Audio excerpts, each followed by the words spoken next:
50 ఏళ్ళ నుంచి మేము ఇక్కడే ఉంటున్నాం సార్. మేము అడ్డగిచ్చిన స్థలాలు కాదు సార్. మేము డబ్బులు పెట్టుకొని మా పెద్దల కాలంలో మా నాన్నోళ్ళు కట్టించిన ఇల్లులు సార్ ఇవి. ఇక్కడ 50 ఏళ్ళ నుంచి మేము కాపాడాలంటున్నాం సార్. ఇప్పటికిప్పుడు హఠాత్తుగా వచ్చి ఈ ఇల్లులు కూల్చేస్తున్నారు సార్. కనీసం మాకు ఒక అర్జీ కూడా ఇవ్వకుండా హఠాత్తుగా వచ్చి మేము అందరం ఇళ్లలో ఉంటే ఇల్లులు కూల్చేసారు సార్.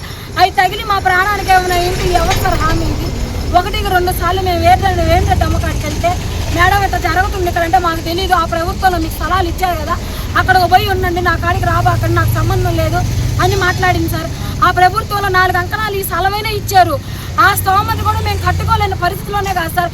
ఇక్కడే ఇల్లులు కూలిపోతున్నా సరే, నీళ్లు కారుతున్నా సరే, ఇక్కడే పసిపెట్టలు పెట్టుకొని ఇక్కడే బతుకుతున్నాం. ఈ ప్రభుత్వం వచ్చి ఏం చేసింది సార్? మమ్మల్ని ఈదికి లాగేసి ఈదుల్లో నిలబెట్టేసింది కట్టు బట్టలతో మమ్మల్ని. కనీసం ఇల్లు కూల్చేసి మేము ఆలోచిస్తుంటే కనీసం ఇప్పటికీ ఇక్కడ ఏం జరిగింది, అక్కడ ప్రజలు ఎట్టున్నారు? ఆ రోజు ఆమె ఏం చెప్పింది? ఏ కష్టం వచ్చినా ఆడవాళ్ళకి నేనున్నాను హామీ, నేను చూసుకుంటాననింది. మాకింత కష్టం వచ్చి మేము నడి రోడ్లో ఉదయం నుంచి మేము నీళ్లు నిప్పులు లేకుండా మేము ఇక్కడ అలవాటిస్తుంటే కుక్కలీని పంపించి మగవాళ్ళని పంపించి అసలు మా ఇల్లు ఎంతో కూలొస్తారని మేము అడిగితే వాళ్ళ చేత మమ్మల్ని అసహ్యంగా మాట్లాడింది. కరెంట్ ఆఫీస్ వాళ్ళు చూస్తే అక్కడ ఫ్లాట్లు కడుతున్నారు, మేము ఇక్కడ గేట్లు పెట్టాలి తీయండి అని అంటున్నారు. కొంతమంది చూస్తే రోడ్లు వేయాలి తీయండి అంటున్నాడు. ఎవరు సార్ దీనికే? అపార్ట్మెంట్ల కోసం ఇటు చేస్తున్నారా, రోడ్లు వేయడానికి చేస్తున్నారా?